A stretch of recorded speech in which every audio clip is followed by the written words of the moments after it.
पुस्तकाचे नाव अग्निपंख. लेखक doctor APJ Abdul Kalam यांचे आत्मचरित्र. मराठी अनुवाद माधुरी शानभाग. भाग 5.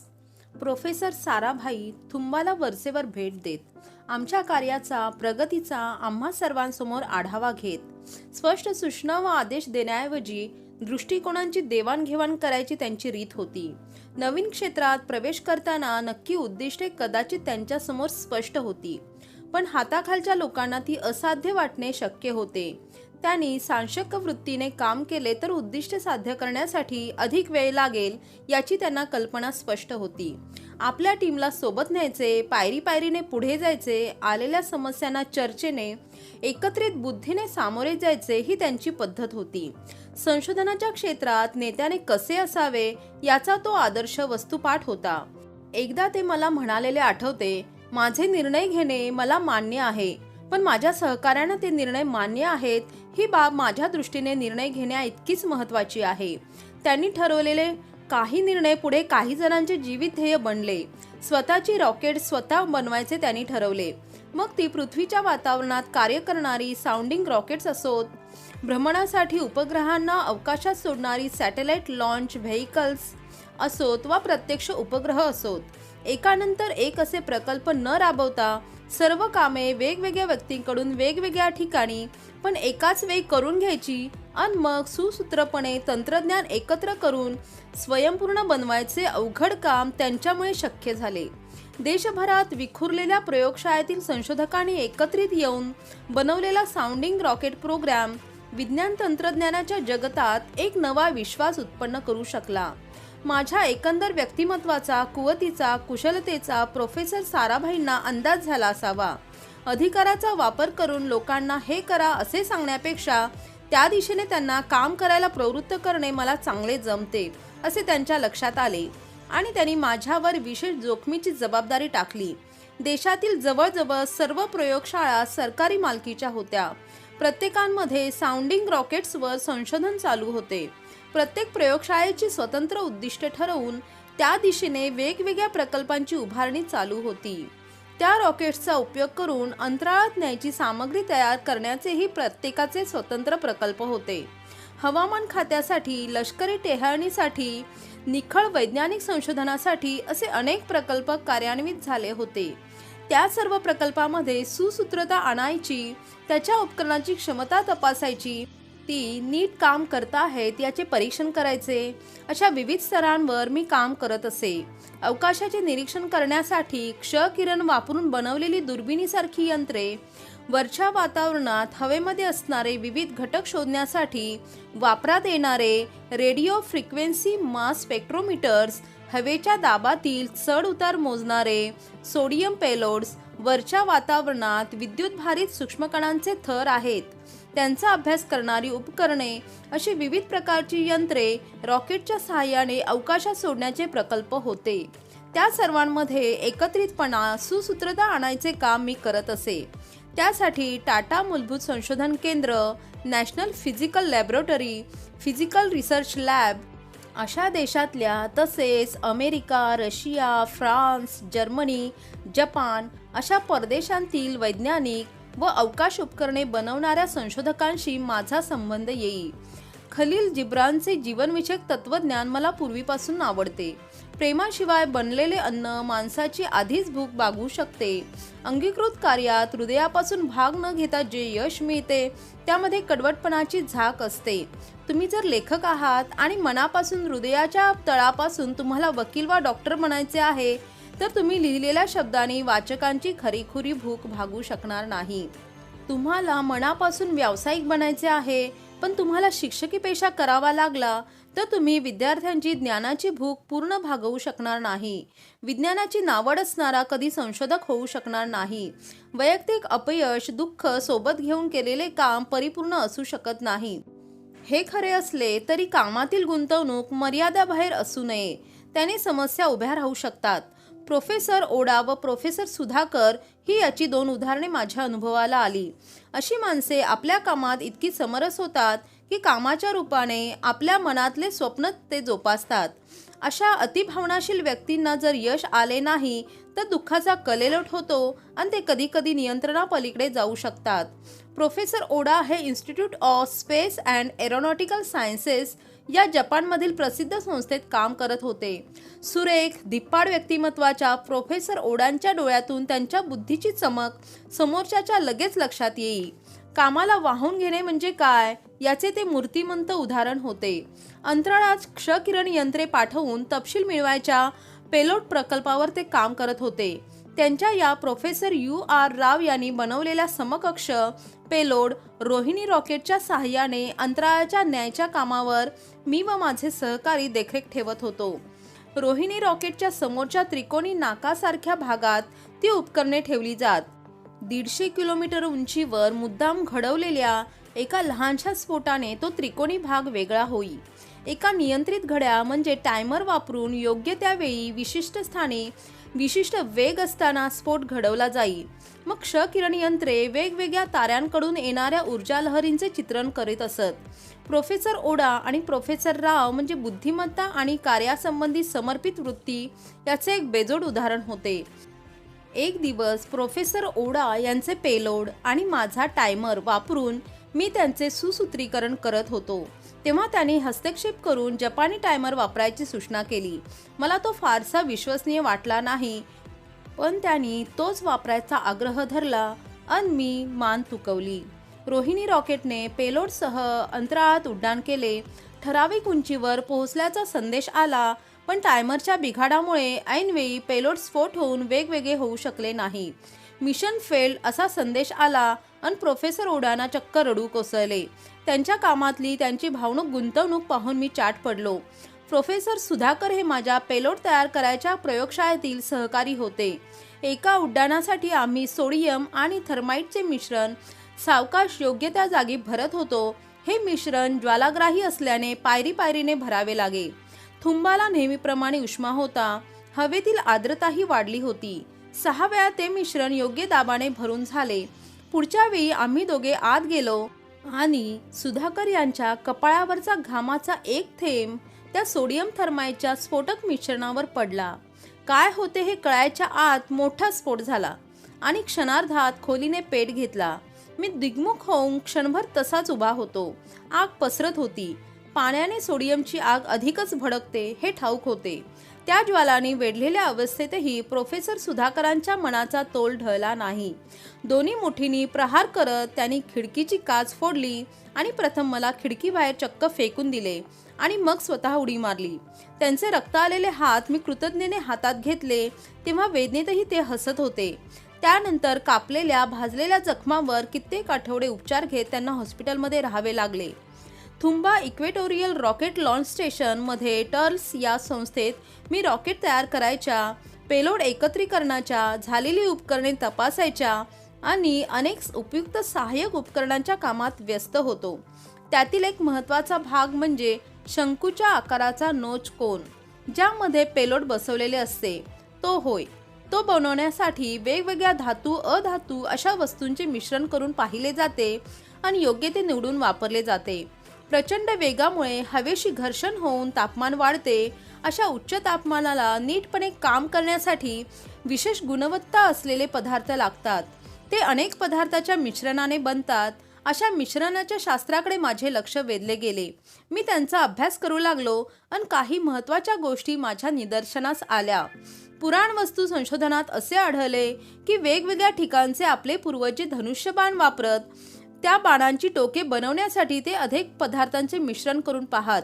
लाकूड, जनावरांची शिंगे, चिवट शक्तिशाली धागे असा कच्चा माल त्यासाठी वापरला जाई. युरोपमध्ये त्यांचा अभ्यास आणि वापर होण्याआधी सुमारे 500 वर्षे तरी आपल्या पूर्वजांनी हे शास्त्र विकसित केले होते. अनेक प्रकारची मिश्रणे वापरून नव्या गुणधर्माच्या बाणांची टोके ते बनवू शकत असत. उष्णता, वीजरोध, रसायने, बांधणी आणि तांत्रिक अशा सर्व बाबींचा विचार करून ही मिश्रणे बनवली जात. मला याबाबत इतकी उत्सुकता वाटू लागली की मिश्रणाबद्दल मिळे तिथून माहिती मिळवून वाचायचा मी सपाटा लावला. विशेषतः काच आणि फायबर प्लास्टिक यांच्या मिश्रणातून मला विशेष रस होता. फेब्रुवारी 1969 मध्ये श्रीमती इंदिरा गांधी यांनी थुंबाला भेट दिली. टर्ल्स ही संस्था आंतरराष्ट्रीय अवकाश विज्ञान संस्थेशी संलग्न करायचा विशेष कार्यक्रम होता. त्यावेळी श्रीमती गांधी यांच्या हस्ते देशातील पहिल्या फिल्मेंट विणणाऱ्या यंत्राचे उद्घाटन झाले. मी व माझे सहकारी Shri CR Satya, Shri PN Subramaniam, Shri MN Satyanarayan अतिशय आनंदित झालो. ते यंत्र वापरून खूप शक्तिमान धाग्याने बनलेले काचेचा थर दिलेले कापड आम्ही बनवू शकलो. त्यामुळे चुंबकीय लहरींना दाद न देणारी, पेलोड ठेवता येण्यासाठी वापरता येणारी उपकरणे आम्ही बनवू शकलो. साऊंडिंग रॉकेट्समध्ये त्याचा यशस्वी वापर करण्यात आला. टेस्टिंगसाठी बनवल्या जाणाऱ्या रॉकेट्सना याच मिश्रणाची आवरणे आम्ही बनवली. अगदी मोठ्या म्हणजे 360 मिलीमीटर व्यास असलेल्या उपकरणांना पण ही आवरणे बनवण्यात आली. हळूहळू थुंबा येथे 2 प्रकारची रॉकेट बनवली गेली, रोहिणी आणि मेनका. स्वर्गातील इंद्राच्या दरबारात नाचणाऱ्या 2 अप्सरांची नावे देण्यात आली. विशेष औचित्य साधले गेले. आमची ही दोन्ही रॉकेट्स अवकाशात स्वैरविहार करणारी होती. आता भारताची पेलोड्स अवकाशात नेण्यासाठी फ्रेंच रॉकेटची गरज उरली नव्हती. प्रोफेसर विक्रम साराभाई यांनी इन्कोस्पारच्या वैज्ञानिकांवर दाखवलेल्या विश्वासाला अशी मधुर फळे आली. तिथल्या प्रत्येकाच्या ज्ञानाचा, कौशल्याचा उपयोग त्यांनी सुरेखरित्या करून घेतला होता. प्रत्येकाला हे प्रकल्प आपलेच आहेत अशी भावना उत्पन्न करण्यात ते यशस्वी झाले होते. तसे प्रोफेसर साराभाई व्यवहारी होते. आपली निराशा ते कधी लपवून ठेवत नसत. सहकाऱ्यांशी चर्चा करताना ते प्रामाणिक असत. प्रत्यक्षापेक्षा थोडे अधिक आशावादी चित्र ते डोळ्यांसमोर रंगवत असत आणि मग त्या चित्रात आपल्या परिश्रमाने रंग भरण्यासाठी ते आम्हाला उद्युक्त करत असत. आपल्या सहकाऱ्यांचा, त्यांच्या कौशल्याचा कमाल मर्यादेपर्यंत वापर करून घेणे त्यांना साधले होते. कधी कधी प्रगत राष्ट्रातील एखाद्या विशेषज्ञाला बोलावून त्यांच्यासमोर आम्ही ड्रॉइंग बोर्डवर सहभागाने आरेखन करत होतो. त्यामुळे त्यांच्या इतके सफाईदार काम करायचे आव्हान मिळे आणि आम्ही ते पूर्ण करत होतो. कधी कधी त्यांनी दिलेली कामाची उद्दिष्टे पुरी होत नसत. मग ते केलेल्या भागाचे कौतुक करत. एखाद्याच्या कामाचा बोजा मर्यादाबाहेर वाढतो आहे असे लक्षात आले तर ते काम बदलून देत. कुठल्याही परिस्थितीत कामाचा दर्जा उत्तम राहायला हवा असा त्यांचा आग्रह असे. 20 नोव्हेंबर 1967ला रोहिणी 75चे उड्डाण झाले. तोपर्यंत आमच्यापैकी प्रत्येकजण आपापल्या कार्यक्षेत्रात पारंगत झाला होता. योग्य त्या जागीच काम करत होता. पुढल्या वर्षाला सुरुवातीला त्यांनी मला दिल्लीला भेटण्यासाठी बोलावले. एव्हाना त्यांच्या कामाची पद्धत माझ्या अंगवळणी पडली होती. त्यांच्या उत्साही मनात कधी कधी नव्या कल्पनांचा संचार होई. पहाटे 3:30 वाजता हॉटेल अशोकमध्ये भेटायला बोलावले आहे असा त्यांच्या खाजगी चिटणीसने निरोप दिला. मला दक्षिण भारतातील उबदार आर्द्र वातावरणाची सवय होती. त्या थंडीमध्ये कुडकुडत रात्री जाण्याऐवजी अशोक हॉटेलच्या बाहेरच्या स्वागत कक्षामध्ये जेवण करून वाट पाहत बसणे मला श्रेयस्कर वाटले. मी तसा धार्मिक वृत्तीचा माणूस आहे. तुमच्या हातून उत्कृष्ट अवघड काम होण्यासाठी जी अंतर्मनाची मदत लागते ती देवच देऊ शकतो असा माझा विश्वास आहे. माझ्या स्वतःच्या धाष्ट्याचा 50% अंदाज घेऊन मी उरलेले 50% देवावर सोपवतो आणि पाऊल पुढे उचलतो. कदाचित कुणी विश्वास ठेवणार नाही, पण कुठल्या ना कुठल्या रूपाने तुम्हाला पुढे जाण्यासाठी, ध्येय गाठण्यासाठी, स्वतःची स्वप्ने उमजून घेण्यासाठी देव मदत करत असतो, इच्छाशक्ती पुरवतो. आपापल्या कुवतीनुसार प्रत्येकाला आयुष्यात असे अतीत अनुभव येतात. केव्हा तरी आपण तयारीत असतो, योग येतो आणि त्या अनामिक दैवी शक्तीशी आपला हलकासा संबंध आल्याची अनुभूती आपल्याला येते. आपणामध्ये एक विलक्षण अंतर्दृष्टी, शहाणपण उगवल्याची स्वतःलाच जाणीव होते. त्यावेळी आपण कदाचित एखाद्या व्यक्तीशी बोलत असू तर एखादा प्रश्न, शब्द, नजर वा साधी हालचालही प्रेरणादायी वाटते. पुस्तक वाचत असलो तर एखादे संभाषण, एखादी चपखल उपमा, कवितेची ओळ, शब्दातील वर्णन मनामध्ये काहीतरी चमकून उठते. कधीतरी एखादे चित्र बघून संदेश मिळतो आणि आपल्या आतमध्ये काहीतरी नवीन जन्म घेते, ज्याची आपल्याला काहीच पूर्वकल्पना असत नाही. त्या प्रशस्त स्वागत कक्षात मी प्रोफेसर साराभाईंची वाट पाहत असताना शेजारच्या सोफ्यावर कुणीतरी पुस्तक विसरून गेलेले माझ्या दृष्टीला पडले. त्या थंडी भरल्या रात्री वेळ जाण्यासाठी मी ते उचलले आणि पाने उलटू लागलो. मी काय वाचत होतो त्याचा अर्थ नीटसा मनामध्ये उमजत नव्हता. आज तर मला त्यातले काहीच आठवत नाही. ते एक उद्योग व्यवस्थापन शास्त्राचे गाजलेले लोकप्रिय पुस्तक होते. एकदम एका पानावर जॉर्ज बर्नार्ड शॉ यांच्या भाष्यावर माझी नजर गेली. नक्की शब्द लक्षात नाहीत, पण मतितार्थ आठवतो. सर्व शहाणी सुरती माणसे जगरहाटीशी जुळवून घेतात. काही चाकोरी बाहेरची व्यक्तिमत्वे जगरहाटीलाच आपल्याशी जुळवून घ्यायला भाग पाडतात. जगामध्ये जी प्रगती झालेली आहे ती अशी चाकोरी बाहेरच्या माणसांकडून, त्यांच्या सदैव नाविन्याच्या शोधात असलेल्या वृत्तीकडून झालेली आहे. तिथून पुढे मी वाचू लागलो. उद्योग, व्यवसाय, व्यवस्थापन यातील काही समजुती गैरसमजुतीबद्दल विस्ताराने चर्चा होती. व्यवस्थित नियोजन अन शिस्तबद्ध अंमलबजावणी केलेल्या कुठल्याही योजनेमध्ये अनपेक्षित संकट येण्याची संभाव्यता न्यूनतम असते.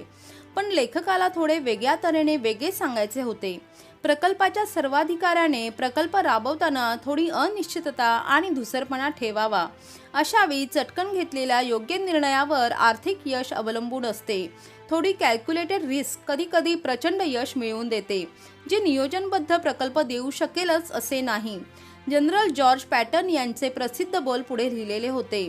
ताबडतोब धडक्याने अंमलात आलेली चांगली योजना ही सुनियोजित पण पुढील आठवड्यात अंमलात आणायच्या उत्तम योजनेपेक्षा उजवी असते.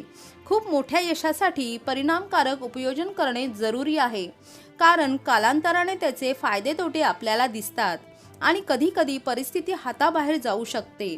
उत्तम प्रकल्प अधिकारी अशा परिस्थितीतील फरक जाणून उपाय योजतो. रात्रीचा 1 वाजला होता आणि 2 तासांनी होणाऱ्या मुलाखतीसाठी वाट पाहणे फारच सुखावह नव्हते. पण प्रोफेसर साराभाई काहीतरी चाकोरी बाहेरचे विचारात घेण्याबद्दल प्रसिद्ध होते. देशातील अंतराळ संशोधन अगदी कमी मनुष्यबळावर त्यांच्याकडून अधिकतम काम करून घेऊन ते यशस्वीरित्या चालवत होते. एकाएकी माझ्या लक्षात आले की समोरच्या सोफ्यावर आणखी एक माणूस येऊन बसलेला आहे. उंच, बुद्धिमान चेहरा, सुसंस्कृत, रीतिरिवाजाचा असा तो मनुष्य माझ्या बरोबर विरुद्ध व्यक्तिमत्वाचा वाटत होता. मी कपड्यालत्त्याच्या बाबतीत फारच गलथान होतो. तो मात्र अगदी टिपटॉप पोशाखात आणि त्या आडनिड्या वेळीही ताजातवाना वाटत होता. त्याच्या व्यक्तिमत्वात काहीतरी अनाकलनीय आकर्षण होते. माझे पुस्तकावरचे लक्ष उडाले तेवढ्यात डॉक्टर साराभाईंनी आत बोलवल्याची सूचना दिली. मी जिथून घेतले होते तिथे पुस्तक परत ठेवले. समोरच्या माणसालाही आत बोलवण्यात आले होते. कोण आहेत हे? माझ्या मनात उमटलेला प्रश्न आत गेल्यावर लगेच सुटला. प्रोफेसर साराभाईंनी आमची एकमेकांशी ओळख करून दिली. ते हवाई दलातील एक प्रमुख अधिकारी, ग्रुप कॅप्टन V.S. नारायण होते. प्रोफेसर साराभाईंनी कॉफी मागवली आणि आपल्या मनातली योजना बोलून दाखवली. त्यांना रॉकेट असिस्टेड टेक ऑफ सिस्टीमचा विकास करायचा होता. युद्ध विमानांना लांब धावपट्ट्यांची गरज असते, त्यामुळे दुर्गम डोंगराळ जागी त्यांना चढणे उतरणे सोयीचे होत नाही. टेक ऑफ घेताना विशिष्ट वेग गाठावा लागतो. तो मिळवण्यासाठी रॉकेटच्या साहाय्याने वेगमर्यादा चटकन गाठायची, म्हणजे कमी लांबीच्या धावपट्ट्या चालू शकतील आणि युद्धकाळात प्रत्यक्ष सीमेवर विमाने वापरणे सोयीचे ठरेल, अशी राटोची संकल्पना आहे. कॉफी संपली तसे दिल्लीहून जवळ असलेल्या तिलपत रेंज या डोंगराळ भागात त्यांनी सोबत चालण्याची सूचना केली. आम्ही त्यांच्या सूटमधून बाहेर आलो. जाताना सहज नजर टाकली तर ते सोफ्यावर पुस्तक नव्हते. तासभरात गाडीने आम्ही तिलपत रेंजवर पोहोचलो. तिथे त्यांनी आम्हाला रशियन बनावटीचे राटो इंजिन दाखवले आणि त्यांनी विचारले, यासाठी वापरल्या जाणाऱ्या रशियन मोटारी मी तुम्हाला पुरवल्या तर 18 महिन्यात तुम्ही राटो यंत्रणा बनवू शकाल का? हो, आम्ही दोघे एकदमच उत्तरलो.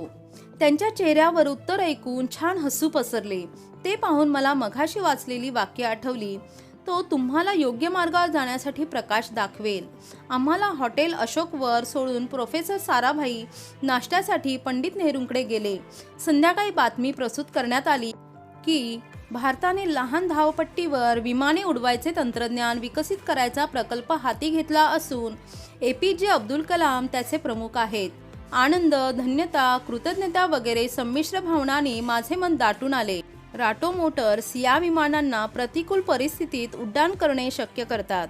कधी बॉम्ब हल्ल्यात अर्धीमुर्दी धावपट्टी उद्ध्वस्त होते, ती कधी खूप उंचावर असते, कधी क्षमतेपेक्षा अधिक वजन वाहायची वेळ येते, तर कधी भोवतालचे तापमान योग्य नसते. विमानाला अपेक्षित वेग देणे शक्य होत नाही. हवाई दलाच्या S-22 आणि HF-24 विमानांना राटो मोटरची अत्यंतिक गरज होती. तिलपतला आम्ही पाहिलेल्या मोटरची क्षमता एकूण जोर 3000 किलोग्रॅम उत्पन्न करता येईल एवढी होती. एकूण इम्पल्स किंवा जोर गुणिले वेळ हा गुणक 24,500 किलोग्रॅम सेकंद इतका होता. तिचे वजन 220 किलो होते आणि दुहेरी तळावर स्टीलच्या आवरणात पुढे ढकलणारी यंत्रणा बंदिस्त केलेली होती.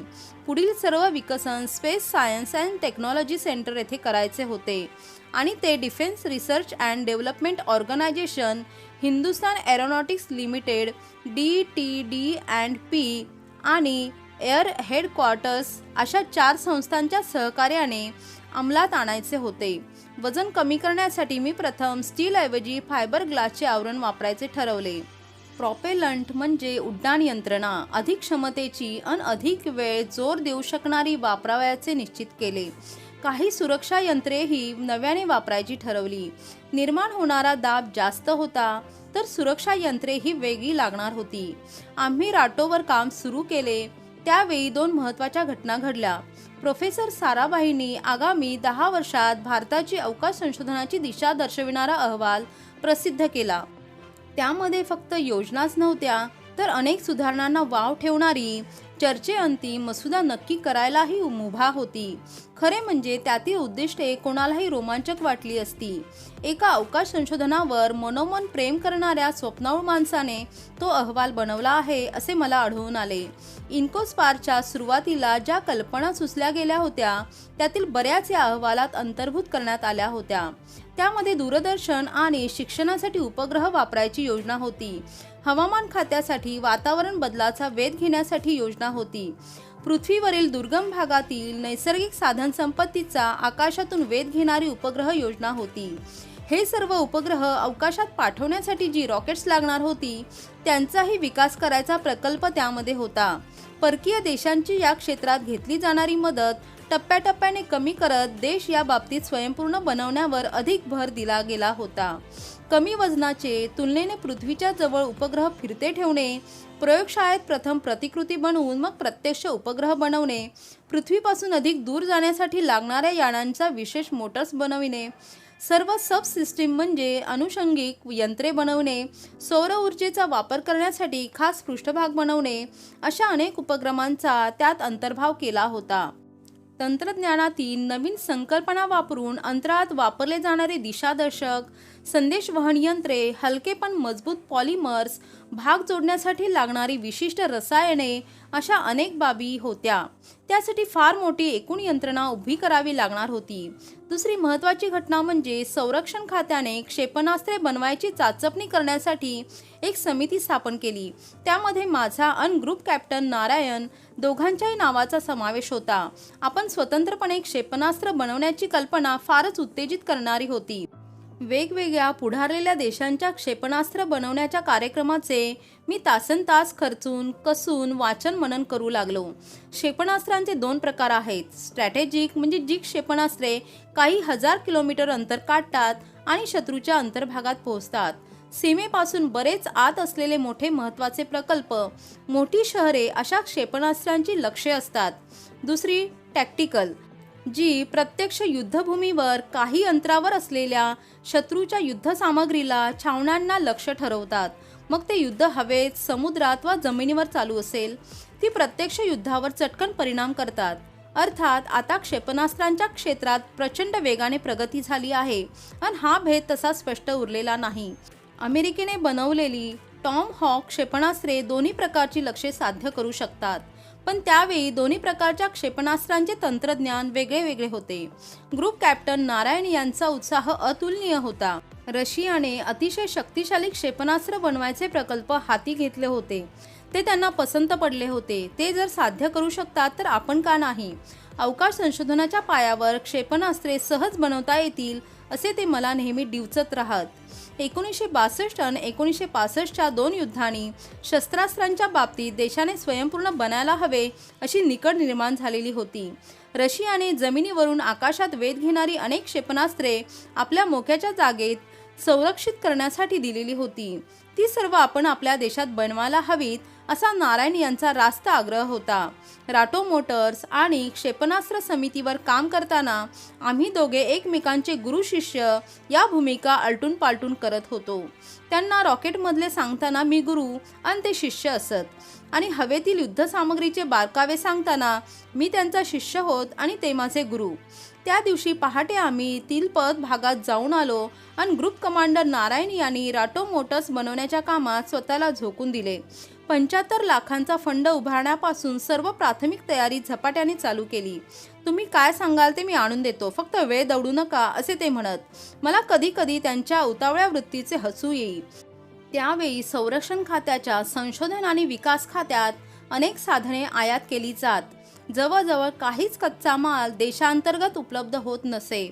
आम्हाला हव्या असणाऱ्या साधनांची भली मोठी यादी आम्ही तयार केली. मला त्याचा मनापासून खेद वाटत होता. सगळ्याच्या सगळ्या वस्तू आयात करायला लागाव्यात. देशामध्ये इतके बुद्धिमान लोक आहेत, तंत्रज्ञ आहेत, नैसर्गिक साधन संपत्ती आहे. आपल्यासारख्या गरीब देशाला सर्व आयात करून प्रगती सुधारणा परवडेल का? एक दिवस मी नेहमीप्रमाणे ऑफिसात उशिरापर्यंत काम करत होतो. माझा एक तरुण हुशार सहकारी जयचंद्र बाबू घरी निघाला होता. काही महिन्यापूर्वीच तो कामावर लागला होता. त्याचा आशावादी स्पष्ट वक्तवृत्ती माझ्या लगेच लक्षात आली होती. एक व्यवहारी चातुर्य त्याच्या वागण्यात होते.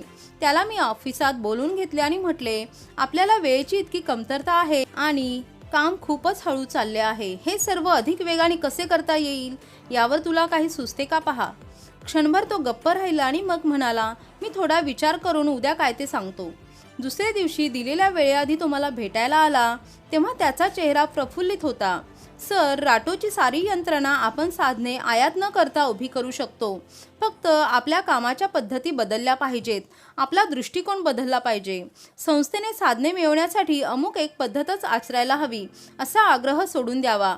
योग्य त्या जागी काम करण्यासाठी लहान लहान उपकंत्राटे दुसऱ्यांना द्यावीत. वस्तू आयात केल्या तरच काम होते अशी वृत्ती सोडून द्यावी. त्याने 7 कलमी योजनाच लिहून आणली होती. आर्थिक मंजुरी एकाच्याच हाती असावी. सध्या साध्या साध्या गोष्टींसाठी फायली इकडून तिकडे सरकत पैसे हातात पडायला खूप वेळ लागतो. तो वाचेल. कोठेही कामासाठी जाताना माणसाची नोकरीची स्थिती न पाहता त्याला विमान प्रवास करू द्यावा. फक्त एकाच वरिष्ठाला कामाबद्दल जाब द्यावा लागावा. सर्व साधने हवाई मार्गाने मागवावी. खाजगी कंपन्यांना कंत्राटे द्यायची परवानगी मिळावी. साधने मागताना फक्त तांत्रिक गुणवत्ता त्यात लक्षात घेतली जावी. सगळ्या किचकट हिशोबात सुटसुटीतपणा आणावा. सरकारी खात्यामध्ये अशा मागण्यापूर्वी कधी कुणी केलेल्या नव्हत्या. प्रत्येक गोष्ट 10 जणांकडून तपासत मगच त्याचा अंमल केला जावा अशी पद्धत होती. पण या 7 कलमी मागण्यांची व्यवहारी बाजू मला समजत होती. राटो प्रकल्प हा एक नवा प्रयोग होता आणि त्यासाठी नव्या नियमांची स्वाभाविक गरज होती. जयचंद्र बाबूच्या 7 कलमावर मी नीट विचार केला आणि प्रोफेसर साराभाईंच्या पुढ्यात त्या ठेवल्या. त्यांना सांगितले की प्रशासकीय कामातील दिरंगाई टाळण्यासाठी काही बदल करायची गरज आहे. त्यामुळे होणारा फायदा ते जाणू शकले आणि झटक्यात त्यांनी त्या मागण्या मंजूर केल्या. थोडी व्यवहारी धंदेवाईक दृष्टी बाळगली तर महत्त्वाची. मोठ्या जोखमीची कामे पार पाडण्यात सुलभता येते हा जयचंद्र बाबूचा दृष्टिकोन तो आम्हाला पटवू शकला.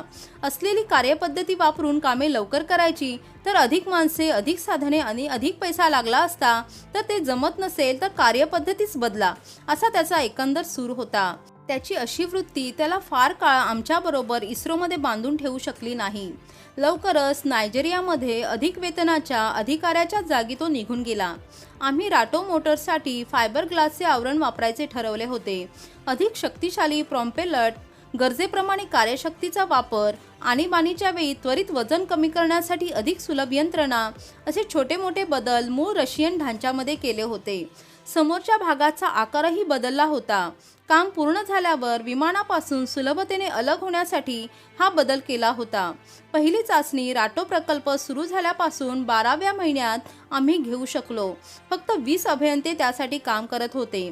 पुढील 4 महिन्यातच आम्ही प्रकल्प पूर्णत्वाला आणला. भाग 5 समाप्त. आपणास जर माझे वाचन आवडले तर व्हिडिओला लाईक आणि शेअर करा. यांसारख्या अनेक कथा, कादंबऱ्या, आत्मचरित्रे ऐकण्यासाठी चॅनलला सबस्क्राईब करा. आपले मौल्यवान मत कमेंट सेक्शनमध्ये लिहा. थँक्यू.